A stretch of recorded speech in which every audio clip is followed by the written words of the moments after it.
Gracias por permitirnos estar en tu casa, Señor, en tu presencia. Y te alabamos en el nombre de Jesús, Señor, por todas las bendiciones que tú nos das. Te pedimos que en esta noche seas tú, Señor, el que tome control de todas las cosas. Y mi Dios, gracias por todo, mi Dios, en el nombre de Jesús.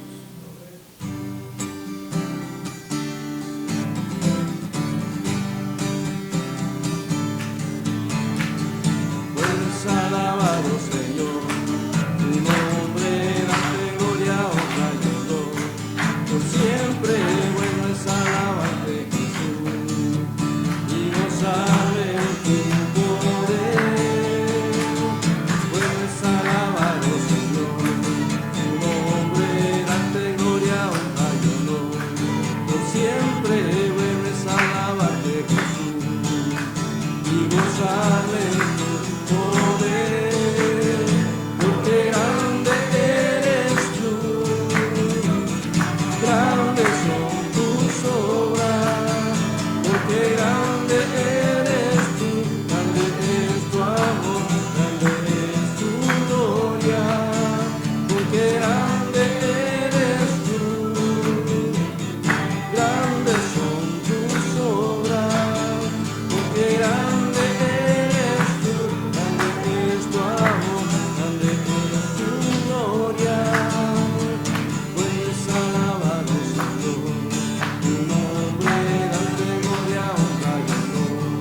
Por siempre bueno es alabarte, Jesús, y gozar en tu poder, porque grande eres tú,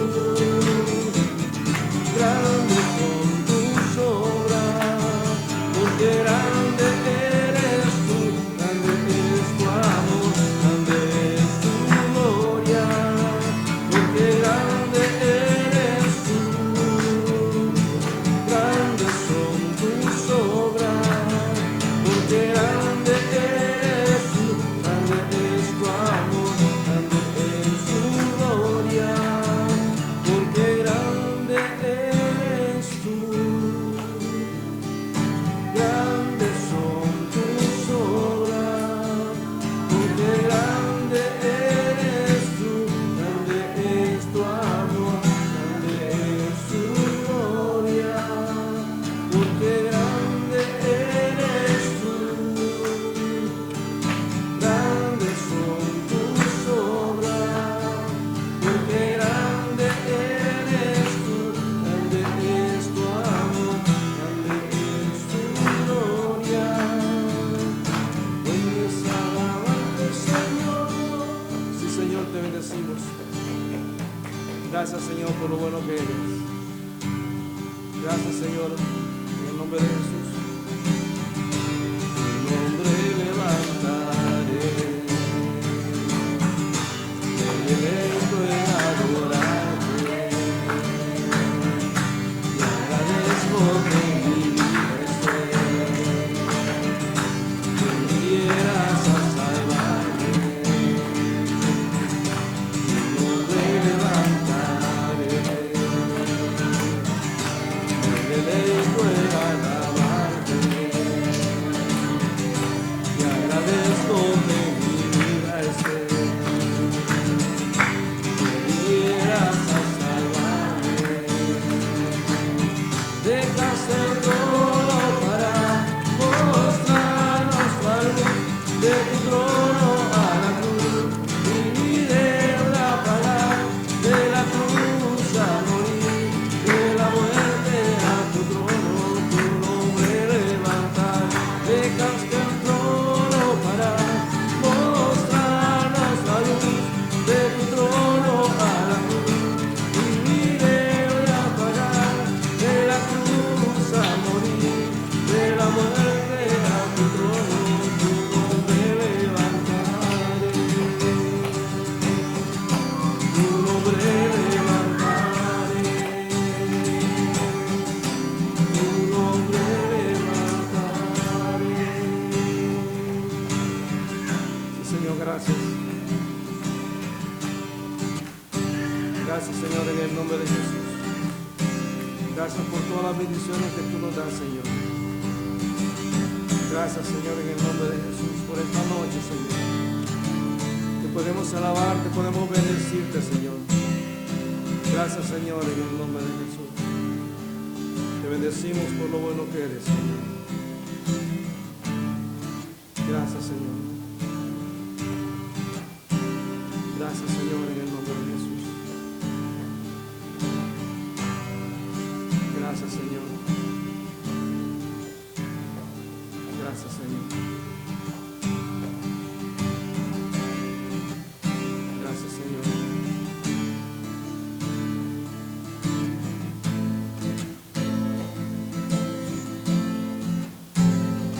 Gracias, Señor.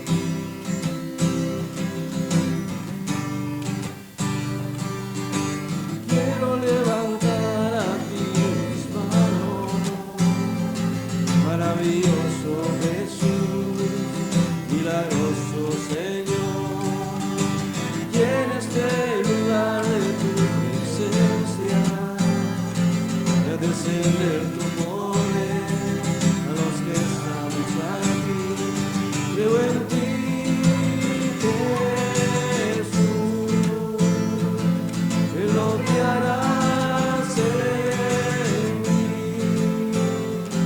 Creo en ti, Jesús, en lo que harás en mí. En mí. Recibe toda la gloria, recibe toda la honra, precioso Hijo de Dios. Recibe toda la gloria, recibe toda la honra, precioso Hijo de Dios. Quiero levantar a ti mis manos, maravilloso Jesús, milagroso Señor, llena este lugar de tu presencia, de descender tu poder a los que estamos aquí. Creo en ti, Jesús, en lo que harás en mí. Creo en ti, Jesús, en lo que harás en mí. Recibe toda la gloria, recibe toda la honra, precioso. Recibe toda la gloria, recibe toda la honra, precioso Hijo de Dios. Creo en ti, Jesús, en lo que harás en mí. Creo en ti, Jesús, en lo que harás en mí.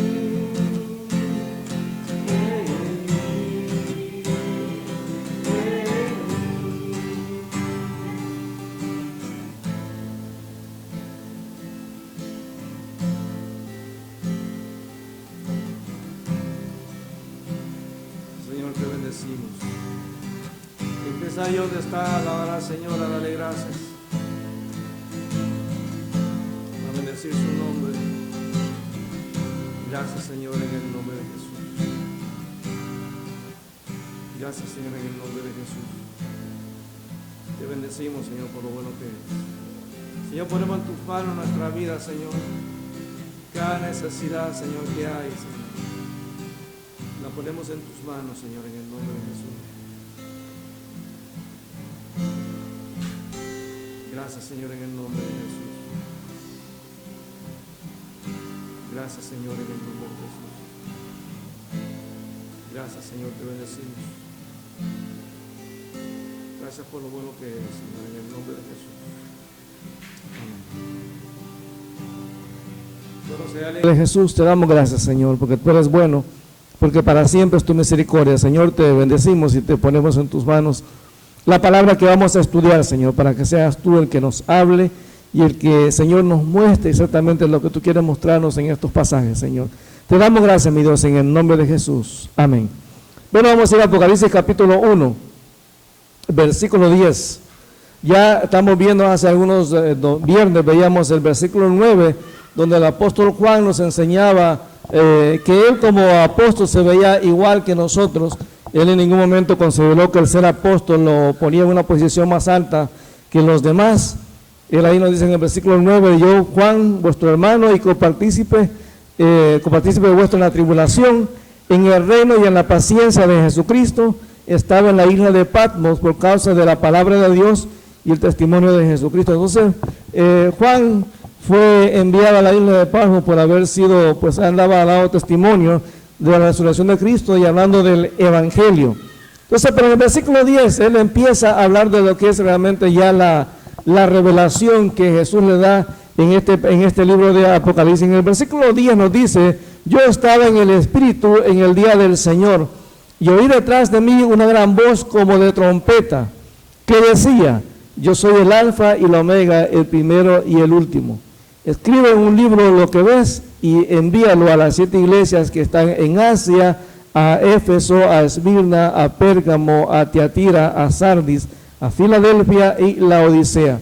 Y me volví para ver la voz del que hablaba conmigo, y vuelto vi 7 candeleros de oro, y en medio de los 7 candeleros a uno semejante al Hijo del Hombre, vestido de una ropa que llegaba hasta los pies, y ceñido por el pecho con un cinto de oro.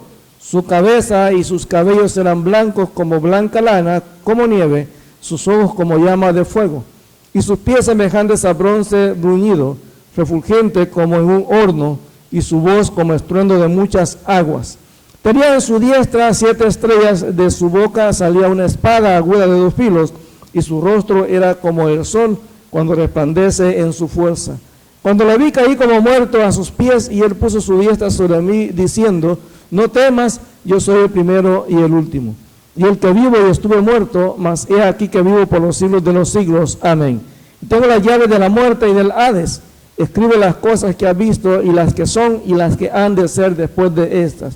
El misterio de las 7 estrellas que has visto en mi diestra, y de los 7 candeleros de oro. Las 7 estrellas son los ángeles de las 7 iglesias, y los 7 candeleros que has visto son las 7 iglesias. Tremendo, ¿no? Entonces, este pasaje, una de las cosas interesantes que el apóstol nos enseña en el versículo 10, dice que él estaba en el Espíritu. Y algunos han cuestionado qué significa eso de que Juan estaba en el Espíritu. En realidad, en la Biblia, varias personas, varios profetas o diferentes o videntes tuvieron este tipo de experiencias, cuando tanto Pedro como Pablo estuvieron en lo que algunos llamaron un éxtasis, ¿verdad? Como la persona está consciente de lo que está pasando. No sé si alguna vez usted ha pasado una experiencia así, que usted está consciente de lo que está pasando, pero usted está como en otra dimensión. Yo sé que a veces es un tanto difícil de explicar eso, yo lo he vivido eso, y eso está, a veces, a lo mejor yo lo pasé en un ambiente negativo, porque recuerdo que una vez en el seminario, allá había, cerca de la escuela, nos contaban de que había una escuela, un lugar satánico, y como que la gente hacía brujería para que nos fuera mal en el seminario. Y recuerdo que un día yo estaba despierto, me acababa de acostar, y empecé a sentir detrás de mí una presencia, algo así feo. Pero aunque estaba despierto y con los ojos abiertos, yo no tenía ningún control realmente de mi cuerpo. Entonces yo trataba de mover mi cuerpo, pero mi cuerpo realmente no reaccionaba, hasta que me puse a orar. Y en la oración en silencio, dije, en el nombre del Señor Jesús, yo rompo cualquier cosa que esté aquí en este lugar, y ya me pude mover. Esa es la única experiencia que he tenido. Pero en este caso, digamos, el apóstol Juan dice, parece que él entró en un éxtasis, estaba consciente de lo que estaba pasando, y como les digo, era algo normal. Por ejemplo, Pedro, allá en Hechos capítulo 10, versículo 9 y versículo 10, Hechos 10, versículo 9 y versículo 10, cuando Pedro estaba allí, en ese lugar, dice que él recibió una visión. En Hechos capítulo 10, Pedro había sido llamado para predicar el Evangelio, y ya lo había hecho en el libro de Hechos a los judíos, pero de alguna manera Dios quería romper en Pedro ese prejuicio que tenía como judío, y entonces el Señor lo mete en este éxtasis, aunque Pedro está consciente de lo que está pasando, él tiene una visión. Ahí en Hechos capítulo 10, en el versículo 9 y el versículo 10, dice: había entonces en Damasco un discípulo llamado Ananías, a quien el Señor dijo en visión, perdón, estoy leyendo otro pasaje, estoy leyendo el capítulo 9, capítulo 10, versículo 9 y versículo 10. Déjenme buscarlo, por favor. Al día siguiente, mientras ellos iban por el camino y se acercaban a la ciudad, Pedro subió a la azotea a orar. O sea, estaba despierto, cerca de la hora sexta, es decir, serían las 12 del día. Y tuvo hambre, pero gran hambre. O sea, no era una cuestión de que tenía un poquito de apetito, tenía mucha hambre y quiso comer. Pero mientras le preparaban algo, le sobrevino un éxtasis. Es decir, en ese momento en que Pedro está consciente de lo que está pasando, esto es una cuestión espiritual, es algo que él está viviendo ahí. Dice: y vio el cielo abierto y que descendía algo semejante a un gran lienzo que, atado de las 4 puntas, era bajado a la tierra. Claro que no es algo que estaba pasando literalmente, pero Pedro lo está viendo en el espíritu, es algo espiritual. Y entonces ahí dice que en ese lienzo habían cuadrúpedos, terrestres y reptiles y aves del cielo, y le vino una voz: levántate, Pedro, mata y come. Entonces Pedro dijo: Señor, no, porque ninguna cosa común o inmunda he comido jamás. Entonces Pedro tiene este tipo de visión, pero él está consciente, o sea, no es que se fue el espíritu, sino que él está ahí consciente. Entonces también se nos habla, por ejemplo, en el libro de Hechos, capítulo 22, en Hechos 22, versículo 17, también el apóstol Pablo tiene este tipo de experiencias. Hechos 22, versículo 17, vea lo que dice, por favor. Hechos 22, 17. Dice: y me aconteció, dice, vuelta a Jerusalén, que orando en el templo me sobrevino un éxtasis. O sea, también Pedro está en éxtasis, estaba consciente de lo que estaba pasando, pero Dios le da una experiencia espiritual. Dice, me sobrevino un éxtasis, y le vi que me decía: date prisa y sal prontamente de Jerusalén, porque no recibirán tu testimonio acerca de mí. Y dije: Señor, ellos saben que yo encarcelaba y azotaba en todas las sinagogas a los que creían en ti. Y cuando se derramaba la sangre de Esteban, tu testigo, yo también estaba presente y consentía en su muerte y guardaba las ropas de los que le mataban. Pero me dijo: ve, porque yo te enviaré lejos a los gentiles. Entonces Pablo recibe esta visión y esta convicción, y es un éxtasis. Es decir, que Pablo prácticamente está viendo una visión en este momento. Lo mismo pasa en 2 Corintios capítulo 12. Ahí el apóstol Pablo nos cuenta que él tuvo experiencias espirituales, que subió al tercer cielo, pero no sabe si fue en el cuerpo o en el espíritu. Él no sabe realmente qué es lo que pasó ahí. Pero en 2 Corintios capítulo 12, 2 Corintios 12, aquí el apóstol Pablo nos está contando que hay cosas que él vivió, pero él no sabía, no supo discernir si realmente lo había tenido las experiencias, estando en el cuerpo o estando en el espíritu. Capítulo 12, en el versículo 1. Ciertamente no me conviene gloriarme, pero vendré a las visiones y a las revelaciones del Señor. Conozco a un hombre en Cristo que hace 14 años, sin el cuerpo, no lo sé, si fuera del cuerpo, no lo sé, Dios lo sabe, fue arrebatado hasta el tercer cielo. Muchos han cuestionado qué es esto, que acá está viendo Pablo acá, pero ahora está diciendo que subió al tercer cielo. Y conozco al tal hombre, si en el cuerpo o fuera del cuerpo, no lo sé, Dios lo sabe, que fue arrebatado al paraíso, donde oyó palabras inefables que no les dado al hombre expresar. Entonces ya era común tener este tipo de experiencia, este tipo de estar en el espíritu, tener un éxtasis. Entonces Juan, en Apocalipsis capítulo 1 prácticamente es lo que tiene. Juan está consciente de lo que está pasando, pero Dios entra como en un éxtasis, muchos usan la palabra trance, pero está consciente de lo que está pasando. O sea, no estaba durmiendo, estaba despierto cuando el Señor le empieza a hablar. Y dice ahí en el versículo 10 que él estaba en el espíritu en el día del Señor. Es claro que cuando se habla aquí el día del Señor, está hablando del día domingo. La iglesia guardaba el domingo desde el inicio de la iglesia, porque entendemos que ese fue el día en que Jesús resucitó. Ahí está en Marcos 16:9, ahí dice que Jesús resucitó el primer día de la semana. Y la iglesia empezó a usar el día domingo como día de reunión. Ahí está en Hechos 20, versículo 7. También en 1 Corintios 16:2, siempre la iglesia empezó a reunirse los domingos, porque nosotros nos celebramos, como los judíos, el día sábado, que es el día del pacto, el pacto que Dios firmó con ellos. Para nosotros la iglesia empezó a reunirse los días domingos, porque el domingo es donde se fue firmado el pacto a través de la sangre. Bueno, la resurrección pues se dio ahí en ese momento, y es lo que confirma que la victoria de Jesús en la cruz del Calvario fue aceptada por el Padre. Ahora dice que estaba en el día del Señor, y de pronto Juan está de espalda, está viendo para algún lado, y a sus espaldas se escucha una voz como de trompeta. Ojo, no era una trompeta.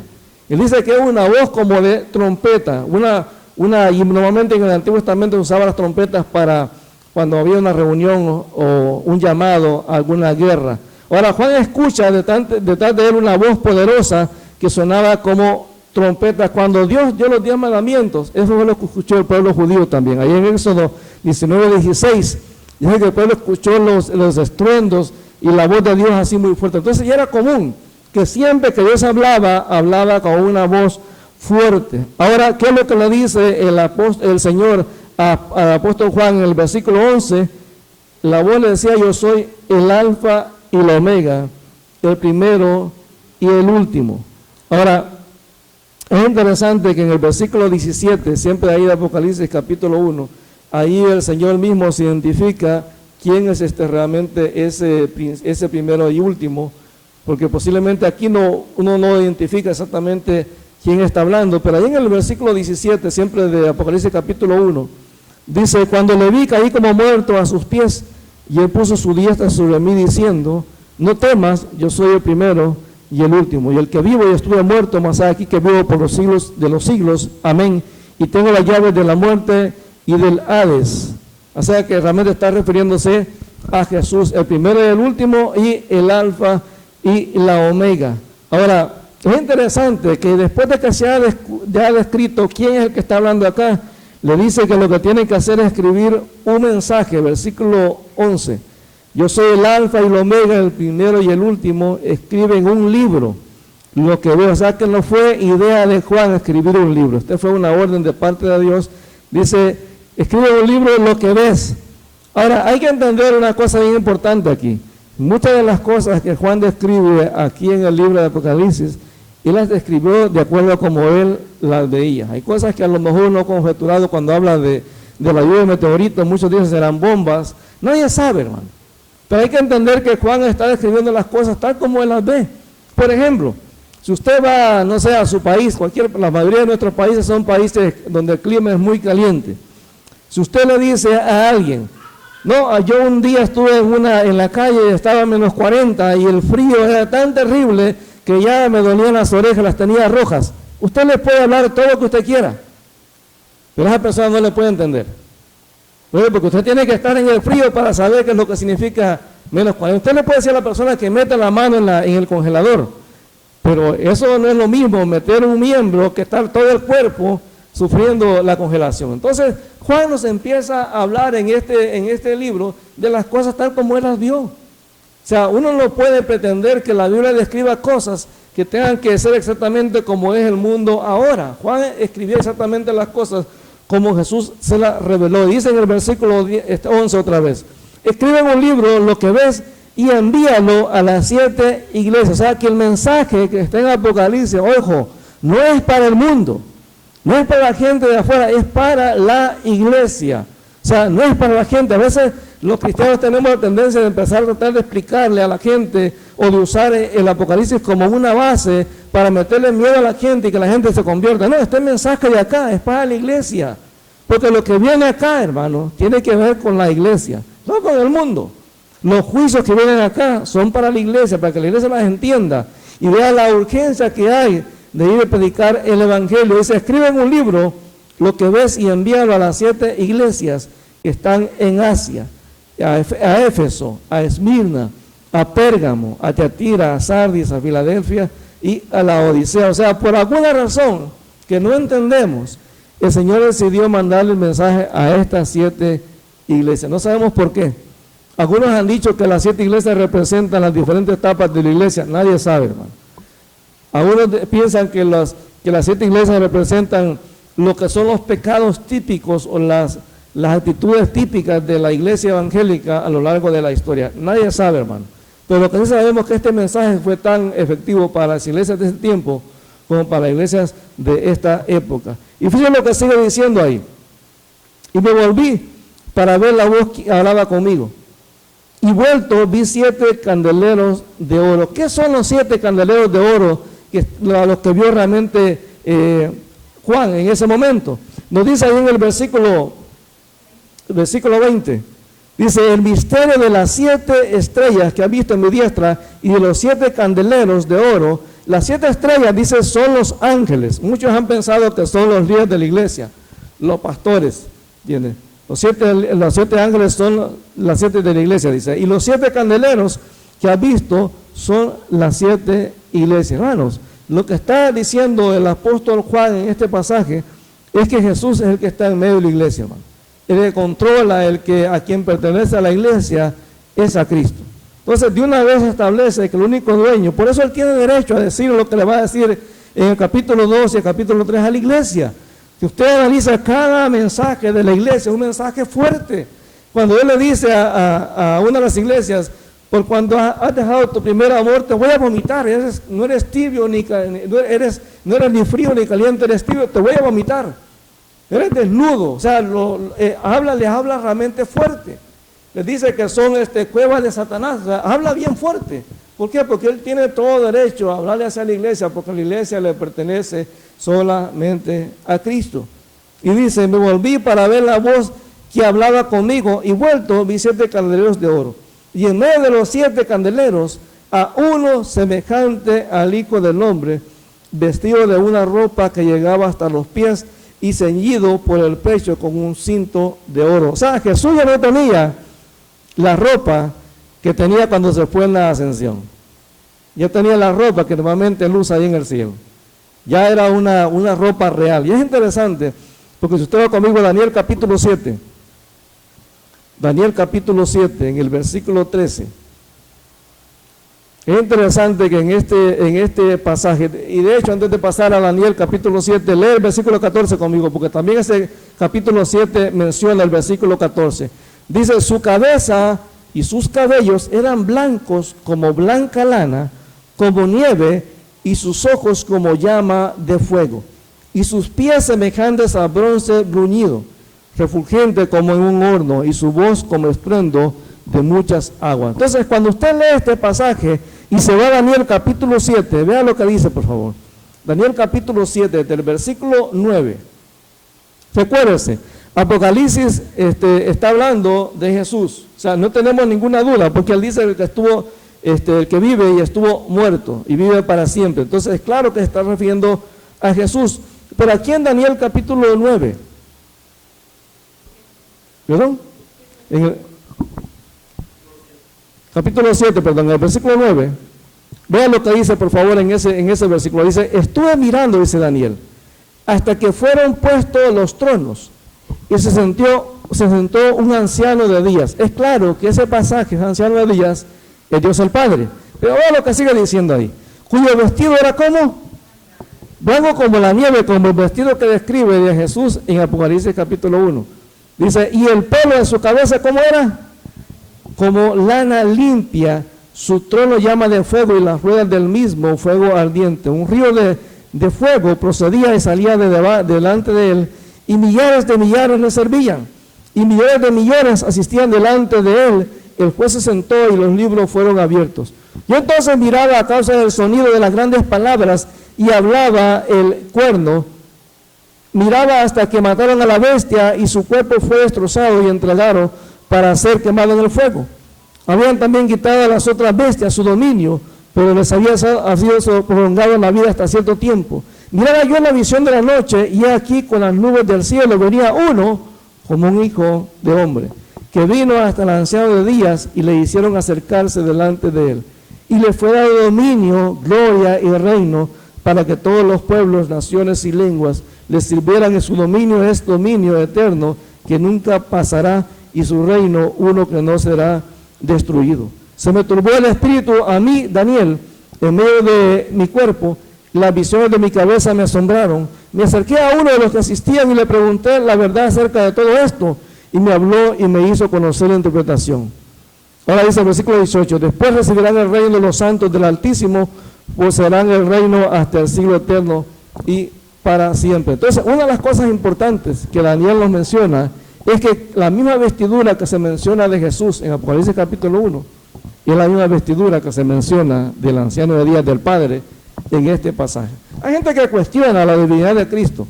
Yo he escuchado gente que me dice, bueno, es que Dios el Padre es el soberano completo, pero Jesús, como es el Hijo de Dios, está a un nivel menos. O sea, sí es Dios, pero no Dios como Jehová. Bueno, Filipenses 2 dice que el cual siendo en forma de Dios, no estimó el ser igual a Dios como cosa a que aferrarse. ¿Por qué es importante entender esto? Porque Apocalipsis capítulo 1 nos dice que todo lo que va a decir el Señor Jesús en el libro de Apocalipsis, todo tiene la autoridad de parte de Él porque Él es Dios. O sea, Él no tendría ninguna autoridad de decirle absolutamente nada a la iglesia si Él no fuera el Rey de Reyes y el Señor de Señores. Dice el versículo 16 de Apocalipsis capítulo 1. Tenía en su diestra 7 estrellas de su boca, y de su boca, dice, salió una espada aguda de 2 filos. Más adelante nos habla de esa espada de 2 filos con las cuales el Señor vence al enemigo. Y su rostro era como el sol cuando resplandece en su fuerza. ¿Ustedes se acuerdan? Cuando Moisés subió al monte y salió, dice que él no se había dado cuenta que su rostro resplandecía. Ahora, pero aquí describe algo súper más grande, más fuerte todavía. Dice, cuando le vi, caí como muerto a sus pies, y él puso su diestra sobre mí, diciendo, no temas, otra vez yo soy el primero y el último. Bueno, para Jesús no hay principio ni hay fin. Dice, y el que vivo y estuve muerto, mas he aquí que vivo por los siglos de los siglos. Amén. Y tengo las llaves de la muerte y del Hades. Recuérdense que en Apocalipsis capítulo 20 y capítulo 21, bueno, 19 al 21, se nos habla del tribunal de trono blanco, y ahí tanto la muerte como el Hades van a ser lanzados al lago de fuego. Y se describe las cosas que ha visto, y las que son, y las que han de ser después de estas.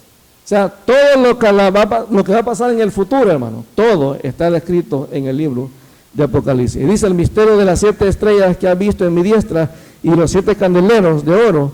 Las 7 estrellas son los ángeles. Otra vez, muchos han pensado que son los pastores.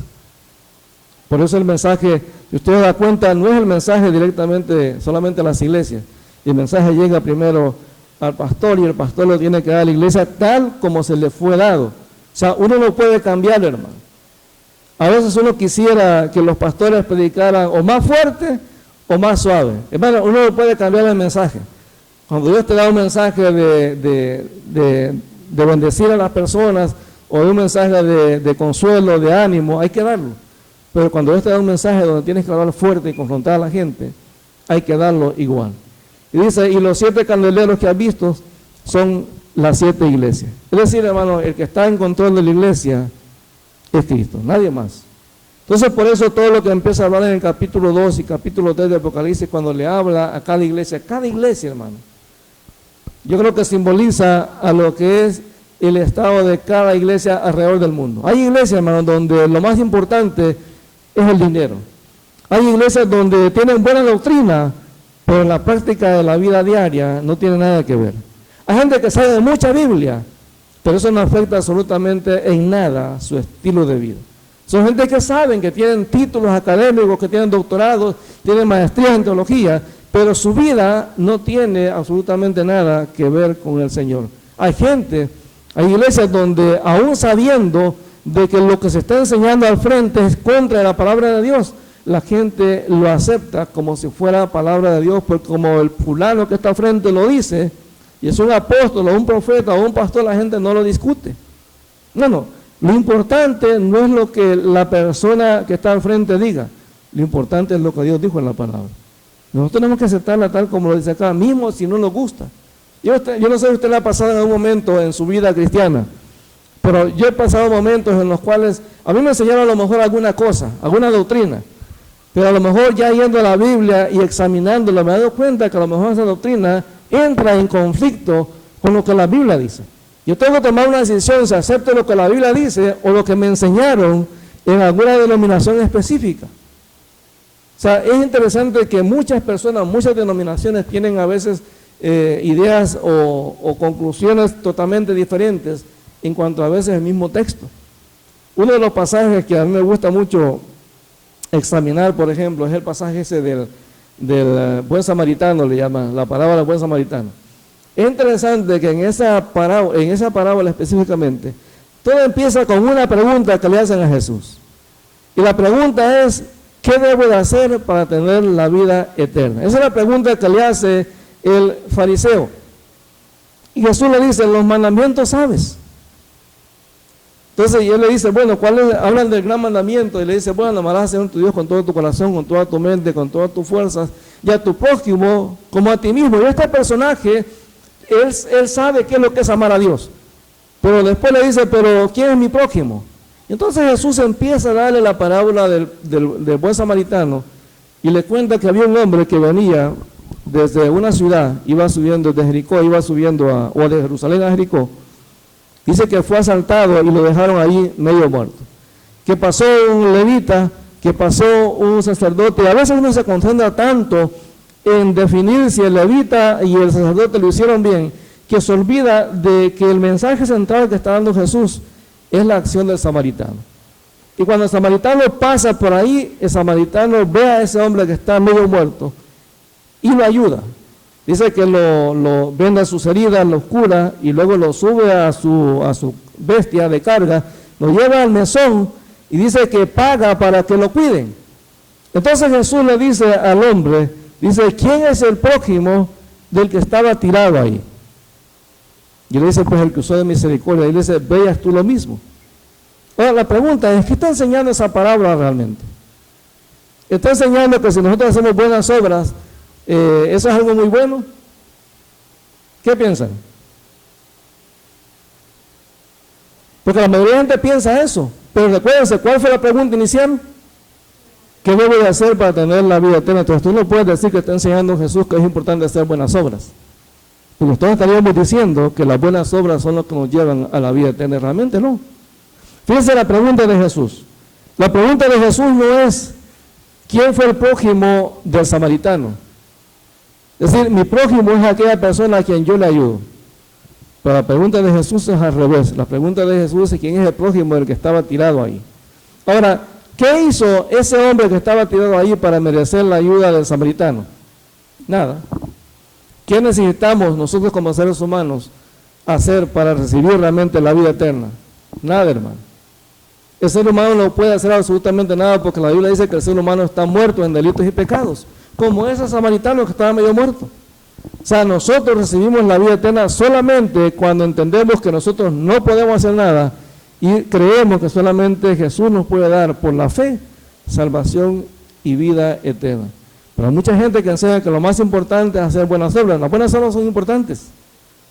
Pero usted puede hacer muchas buenas obras, pero si nunca ha tenido un encuentro personal con Jesús, ninguna de esas obras sirve realmente para nada. Hay muchos pasajes que la gente, mire, este tema de la prosperidad, cómo la gente maneja los textos y dice que lo importante es tener plata. La Biblia dice que de nada sirve ganar todo el mundo y perder tu alma. Pero hay gente que se va en la vida cristiana pensando que lo más importante es tener dinero y no realmente tener una relación personal con Dios. Entonces tenemos que entender que el mensaje que nos va a dar desde capítulo 2 en adelante, el libro de Apocalipsis, hermano, es un mensaje que confronta a la iglesia, es un llamado para nosotros, no para el mundo, hermano, no para el mundo. Recuérdense que la Biblia dice en el libro de Hebreos que el juicio va a comenzar por el pueblo de Dios, no por el mundo, hermano. No por el mundo. Dios nos va a llamar primero a nosotros a cuenta y luego a la gente que está allá afuera. Pero ¿sabe qué? La gente allá afuera, ellos no conocen a Dios, pero nosotros sí. Entonces nosotros tenemos que entregarle cuentas a Dios en un momento determinado. Así que el otro viernes, cuando tengamos la siguiente clase de Apocalipsis, vamos a empezar a ver la primera iglesia, la iglesia de Éfeso. Vamos a empezar a ver ese mensaje, pero una de las cosas que me gustaría dejarlo en esta noche es entender, hermano, que nosotros como cristianos, al único que le debemos obediencia y sometimiento es a Cristo, nadie más, hermano. El único que es Dios en la iglesia es Cristo, nadie más. Como iglesia debemos de evitar el endiosar a la gente que está en el liderazgo. Hermano, el liderazgo es atemporal, o sea, la gente que está en el liderazgo un día está y otro día no, hermano. ¿Sabe cuántos pastores se han muerto en la pandemia? Un montón, hermano. A cada rato aparecen avisos o peticiones de oración que las iglesias están en crisis porque el pastor se murió y hay iglesias que no saben qué hacer, hermano. Porque la iglesia a lo mejor giraba alrededor de un pastor. Hermano, y no es malo que usted respete al pastor, pero cuando la iglesia pone su vista enteramente en el pastor, hermano, y el pastor desaparece por cualquier razón, dice que esta pandemia nos viene a demostrar que los líderes somos tan frágiles, hermano, tan frágiles, porque en cualquier país del mundo ha habido gente en liderazgo que se ha muerto. Y las iglesias se han visto forzadas a levantar líderes, hermano, porque no hay de otra. Hay lugares donde las mujeres han tenido que tomar los pastorados porque no hay hombres que puedan tomar el pastorado. Entonces, hermano, la iglesia sigue adelante no porque los líderes estemos ahí, sino porque el Señor Jesús es el único dueño y líder de la iglesia. Es que vamos a orar. Padre, te alabamos en el nombre de Jesús. Dios, te damos gracias porque tú eres bueno. Señor, te pedimos en esta noche, Señor, que nos ayudes a entender que el mensaje que tú nos das en el libro de Apocalipsis es un llamado, Señor, a cada uno de nosotros. Para no poner la vista en los líderes, Señor. Sí tenemos que respetarlos, sí tenemos que amarlos, Señor, valorar el trabajo que están haciendo. Pero, Señor, todos los líderes somos, Señor, temporales. Todos, Señor, estamos ahí por un tiempo y luego, Señor, otros vendrán a tomar nuestro lugar. Pero tú sigues y permaneces, Señor, eternamente en tu iglesia. Señor, la iglesia es tuya.